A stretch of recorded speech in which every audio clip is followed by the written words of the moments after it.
Dukakis not only opposes the death penalty, he allowed first-degree murderers to have weekend passes from prison. One was Willie Horton, who murdered a boy in a robbery, stabbing him 19 times. Despite a life sentence, Horton received 10 weekend passes.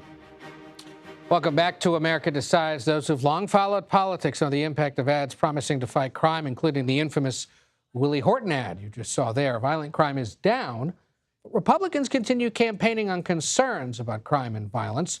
A recent poll found Latino voters, for example, gave former President Donald Trump an 11-point advantage over President Biden on fighting crime, but that gap is actually starting to narrow.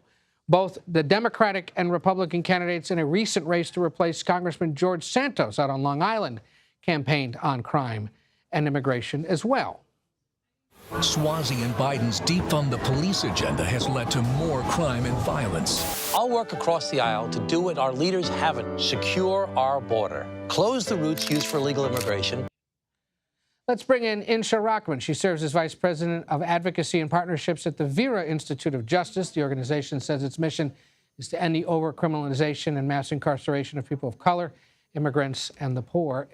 Thank you so much for being with us. Now, look, despite violent crime being down, why is it that Republicans, you think, continue to win on this issue of crime and violence?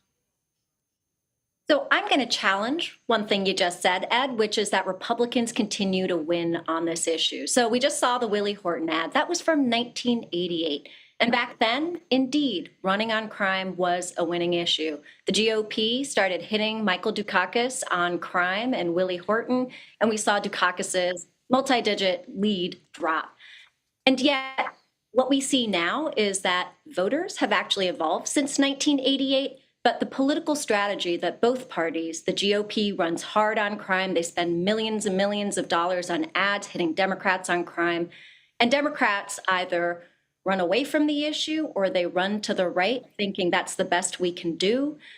Turns out that voters aren't buying either strategy. And so I actually challenge the notion that Republicans are winning on this issue because we have examples. We just saw Swazi win in Long Island.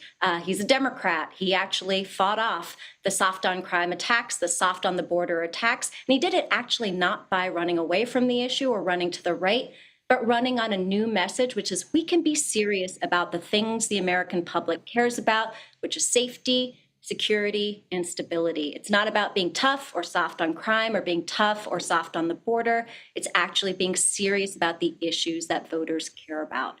So I actually think we've got to let go of that conventional political wisdom that tough on crime always works, that Democrats always lose. They lose when they are silent on the issue and they run away. They lose when they sound just like their opposition and they run to the right. But they win, like Tom Swazi demonstrated, like many other Democrats have demonstrated in the past couple of years, when they turn the narrative away from tough or soft to actually serious. I want to show you something that's been airing, or at least a montage of things that have been airing on Fox News in the last few days, and then we'll chat about it on the other side. Tonight, we will show you the latest record-breaking crime statistics, the latest big crime carjackings. President Biden is staring down a raging border crisis that's bringing violent crime to America. New York City, the overrun of hotels and high schools, the organized crime gangs, the beating of cops, the squatting in homes, the revolving Rikers Island door. Part of this is that they're hearing a lot about this in the conservative media, right? Or that it gets brought up a lot there. And so these Republican candidates feel the need to talk about it. Your argument is, okay, fine. If that's what they're talking about, Democrats shouldn't shirk from that fight, shouldn't shirk from that conversation, should try to take it on, right? That's right. So Republicans have already signaled they're going to spend millions and millions of dollars on ads attacking Democrats for being soft on crime. We just saw President Trump last week in Michigan saying, you know, the border's out of control, migrant crime is out of control, there's blood on the streets. What did you hear from President Biden and the Democrats? Pretty much nothing, other than, well, there was a tough on the border deal that the GOP walked away from. But there's no multi-million-dollar ad talking about what actually makes communities safe. So Democrats are unfortunately doing the thing that they often do, which is to run away from the issue or sort of run to the right.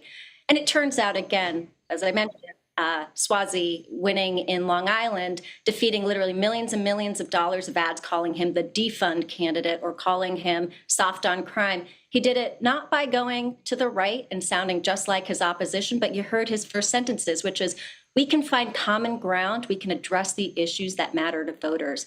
And Ed, I want to point out in that stat you just showed about Latino voters, 31% prefer Trump on crime to 20% Biden. The most important thing to take away there is neither party is above majority. Neither party is above water. Voters actually think both parties are doing a bad job on this issue.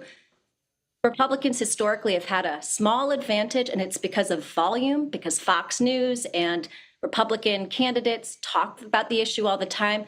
Democrats disadvantage the sort of voter trust gap, if you will, for Democrats. It's not about policy. It's about volume. They simply don't address the issue. And first of all, voters want to know you care about the thing they care about across the political spectrum, which is safety.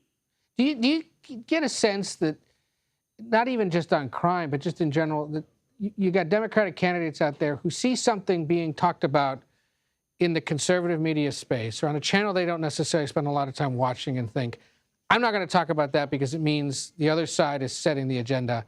Here's what I want to talk about instead. Your argument, in essence, is saying, okay, fine, if that's what voters are talking about, at least on that other channel where I need to win voters, take it on, whether it's crime and violence, whether it's something else, right? And your argument is Democrats don't do enough of that.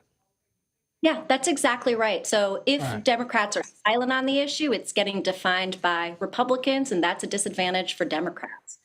All right. Insha Rahman, interesting conversation. Thank you for bringing it to us, and we'll do it again. Thanks for having us. All righty.